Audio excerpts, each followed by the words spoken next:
Now is there civil war within the soul.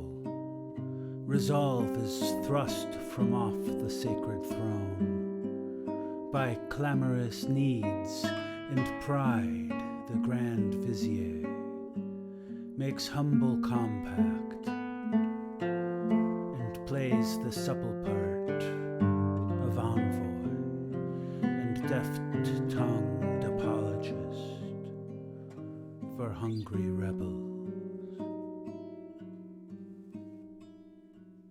Happily, Lydgate had ended by losing in the billiard room, and brought away no encouragement to make a raid on luck. On the contrary, he felt unmixed disgust with himself the next day, when he had to pay 4 or 5 pounds over and above his gains, and he carried about with him a most unpleasant vision of the figure he had made. Not only rubbing elbows with the men at the Green Dragon, but behaving just as they did. A philosopher fallen to betting is hardly distinguishable from a Philistine under the same circumstances. The difference will be chiefly found in his subsequent reflections, and Lydgate chewed a very disagreeable cud in that way. His reason told him how the affair might have been magnified into ruin by a slight change of scenery, if it had been a gambling house that he had turned into, where chance could be clutched with both hands instead of being picked up with thumb and forefinger. Nevertheless, though reason strangled the desire to gamble, there remained the feeling that, with an assurance of luck to the needful amount, he would have liked to gamble rather than take the alternative which was beginning to urge itself as inevitable. That alternative was to apply to Mr. Bulstrode. Lydgate had so many times boasted both to himself and others that he was totally independent of Bulstrode, to whose plans he had lent himself solely because they enabled him to carry out his own ideas of professional work and public benefit. He had so constantly, in their personal intercourse, had his pride sustained by the sense that he was making a good social use of this predominating banker, whose opinions he thought contemptible, and whose motives often seemed to him an absurd mixture of contradictory impressions, that he had been creating for himself strong ideal obstacles to the proffering of any considerable request to him on his own account. Still, early in March, his affairs were at that pass in which men begin to say that their oaths were delivered in ignorance, and to perceive that the act which they had called impossible to them is becoming manifestly possible. With Dover's ugly security soon to be put in force, and with the proceeds of his practice immediately absorbed in paying back debts, and with the chance, if the worst were known, of daily supplies being refused on credit, above all, with the vision of Rosamond's hopeless discontent continually haunting him, Lydgate had begun to see that he should inevitably bend himself to ask help from somebody or other. At first he had considered whether he should write to Mr. Vincey, but on questioning Rosamond he found that, as he had suspected, she had already applied twice to her father, the last time being since the disappointment from Sir Godwin, and Papa had said that Lydgate must look out for himself. Papa said he had come, with one bad year after another, to trade more and more on borrowed capital, and had had to give up many indulgences. He could not spare a single hundred from the charges of his family. He said, "Let Lydgate ask Bulstrode. They have always been hand and glove." Indeed, Lydgate himself had come to the conclusion that if he must end by asking for a free loan, his relations with Bulstrode, more at least than with any other man, might take the shape of a claim which was not purely personal. Bulstrode had indirectly helped to cause the failure of his practice, and had also been highly gratified by getting a medical partner in his plans. But who among us ever reduced himself to the sort of dependence in which Lydgate now stood without trying to believe that he had claims which diminished the humiliation of asking? It was true that of late there had seemed to be a new languor of interest in Bulstrode about the hospital, but his health had got worse and showed signs of a deep-seated nervous affection. In other respects, he did not appear to be changed.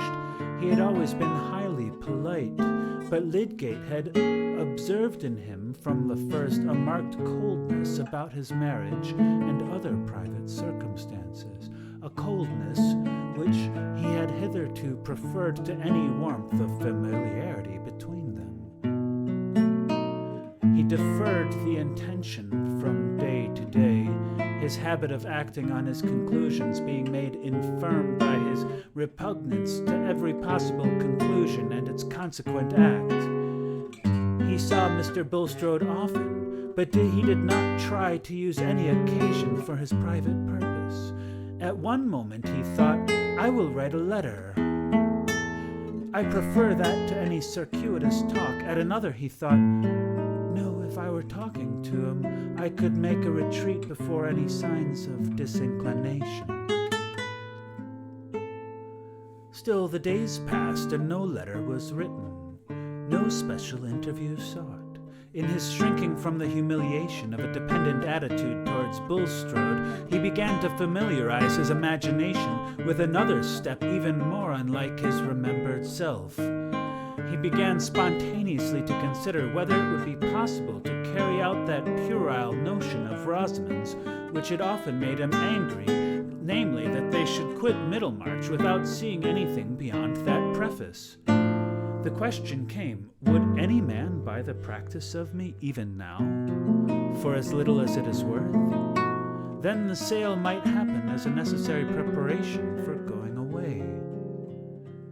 But against his taking this step, which he felt to be a contemptible relinquishment of present work, a guilty turning aside from what was a real and might be a widening channel for worthy activity, to start again without any justified destination, there was this obstacle, that the purchaser, if procurable at all, might not be quickly forthcoming, and afterwards, Rosamond in a poor lodging, though in the largest city or most distant town, would not find the life that could save her from gloom, and save him from the reproach of having plunged her into it. For when a man is at the foot of the hill in his fortunes, he may stay a long while there in spite of professional accomplishment. In the British climate, there is no incompatibility between scientific insight and furnished lodgings.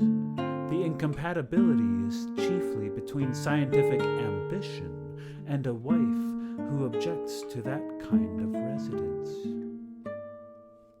But in the midst of his hesitation, opportunity came to decide him. A note from Mr. Bulstrode requested Lydgate to call on him at the bank. A hypochondriacal tendency had shown itself in the banker's constitution of late, and a lack of sleep, which was really only a slight exaggeration of a habitual dyspeptic symptom, had been dwelt on by him as a sign of threatening insanity. He wanted to consult Lydgate without delay on that particular morning. Although he had nothing to tell beyond what he had told before, he listened eagerly to what Lydgate had to say in dissipation of his fears, although this too was only repetition. And at this moment in which Bulstrode was receiving a medical opinion with a sense of comfort, seemed to make the communication of a personal need to him easier than if it had been in Lydgate's contemplation beforehand. He had been insisting that it would be well for Mr. Bulstrode to relax his attention to business. One sees how any mental strain, however slight, may affect a delicate frame, said Lydgate at that stage of the consultation, when the remarks tend to pass from the personal to the general, by the deep stamp which anxiety will make for a time even on the young and vigorous. I am naturally very strong, yet I have been thoroughly shaken lately by an accumulation of trouble. I presume that a constitution in the susceptible state in which mine at present is would be especially liable to fall a victim to cholera if it visited our district, and since its appearance near London, we may well besiege the mercy seat for our protection, said Mr. Bulstrode, not intending to evade Lydgate's allusion, but really preoccupied with alarms about himself. You have at all events taken your share in using good practical precautions for the town, and that is the best mode of acting for protection, said Lydgate, with a strong distaste for the broken metaphor and bad logic of the banker's religion, somewhat increased by the apparent deafness of his sympathy. But his mind had taken up its long-prepared movement towards getting help, and was not yet arrested. He said, "The town has done well in the way of cleansing and finding appliances, and I think that if the cholera should come, even our enemies will admit that the arrangements in the hospital are a public good." "Truly," said Mr. Bulstrode with some coldness. "With regard to what you say, Mr. Lydgate, about the relaxation of my mental labor, I have for some time been entertaining a purpose to that effect, a purpose of a very decided character. I contemplate at least a temporary withdrawal from the management of much business, whether benevolent or commercial. Also, I think of changing my residence for a time. Probably I shall close or let the Shrubs, and take some place near the coast, under advice, of course, as to salubrity. That would be a measure which you would recommend?" "Oh, yes," said Lydgate, falling backward in his chair with ill-repressed impatience under the banker's pale, earnest eyes and intense preoccupation with himself. "I have for some time felt that I should open this subject with you in relation to our hospital," continued Bulstrode. Under the circumstances I have indicated, of course I must cease to have any personal share in the management, and it is contrary to my views of responsibility to continue a large application of means to an institution which I cannot watch over and to some extent regulate. I shall therefore, in case of my ultimate decision to leave Middlemarch, consider that I withdraw other support to the new hospital than that which will subsist in the fact that I chiefly supplied the expenses of building it, and have contributed further large sums to its successful working." Lydgate's thought, which, when Bulstrode paused according to his wont, was, "He has perhaps been losing a good deal of money." This was the most plausible explanation of a speech which had caused rather a startling change in his expectations. He said in reply, "The loss to the hospital can hardly be made up, I fear." "Hardly," returned Bulstrode, in the same deliberate, silvery tone, "except by some changes of plan. The only person who may be certainly counted on as willing to increase her contributions is Mrs. Casaubon. I have had an interview with her on the subject, and I have pointed out to her, as I'm about to do to you, that it will be desirable to win a more general support for the new hospital by a change of system." Another pause, but Lydgate did not speak. The change, I mean, is an amalgamation with the infirmary, so that the new hospital shall be regarded as a special addition to the elder institution, having the same directing board. It will be necessary, also, that the medical management of the two shall be combined. In this way, any difficulty as to the adequate maintenance of our new establishment will be removed. The benevolent interests of the town will cease to be divided. Mr. Bulstrode had lowered his eyes from Lydgate's face to the buttons of his coat as he again paused. "No doubt that is a good device as to ways and means," said Lydgate with an edge of irony in his tone. But I can't be expected to rejoice in it at once, since one of the first results will be that the other medical men will upset or interrupt my methods, if it were only because they are mine. I myself, as you know, Mr. Lydgate, highly valued the opportunity of new and independent procedure which you have diligently employed. The original plan, I confess, was one which I had much at heart under submission to the divine will. But since providential indications demand a renunciation from me, I renounce. Bulstrode showed a rather exasperating ability in this conversation. The broken metaphor and bad logic of motive which had stirred his hearer's contempt were quite consistent with a mode of putting the facts which made it difficult for Lydgate to vent his own indignation and disappointment. After some rapid reflection, he only asked, "What did Mrs. Casaubon say?"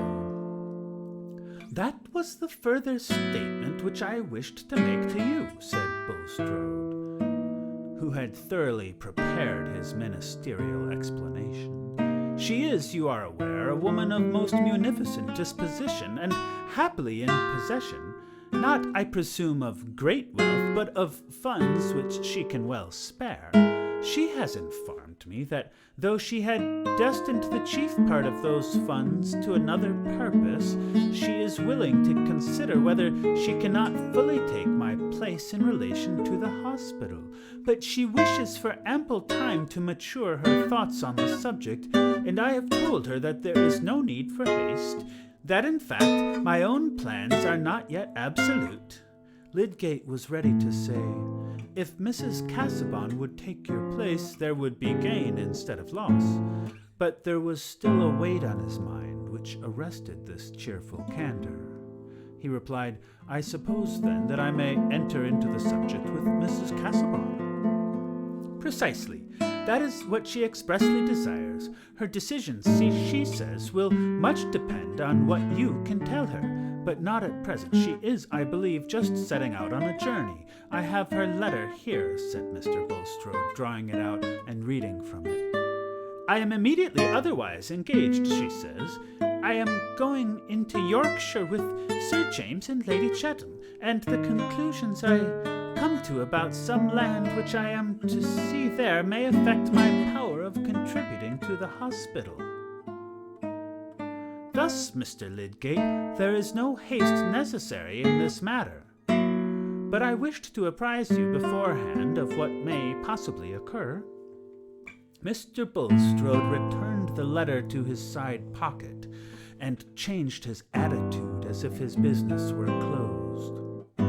Lydgate, whose renewed hope about the hospital only made him more conscious of facts which poisoned his hope, felt that his effort after help, if made at all, must be made now and vigorously. "I am much obliged to you for giving me full notice," he said with a firm intention in his tone, yet with an interruptedness in his delivery which showed that he spoke unwillingly. "The highest object to me is my profession, and I had identified the hospital with the best use I can at present make of my profession. But the best use is not always the same with monetary success. Everything which has made the hospital unpopular has helped with other causes. I think they are all connected with my professional zeal to make me unpopular as a practitioner. I chiefly get patients who can't pay me. I should like them best if I had nobody to pay on my own side. Lydgate waited a little, but Bulstrode only bowed, looking at him fixedly. And he went on with the same uninterrupted enunciation, as if he were biting an objectionable leek. I have slipped into money difficulties which I can see no way out of unless someone who trusts me and my future will advance me a sum without other security. I had very little fortune left when I came here.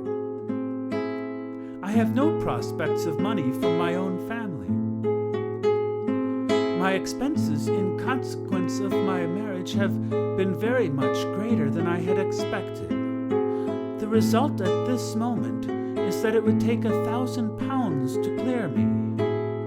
I mean, to free me from the risk of having all my goods sold in security of my largest debt, as well as to pay my other debts, and leave anything to keep us a little beforehand with our small income. I find that it is out of the question that my wife's father should make such an advance. That is why I mention my position to the only other man who may be held to have some personal connection with my prosperity or ruin.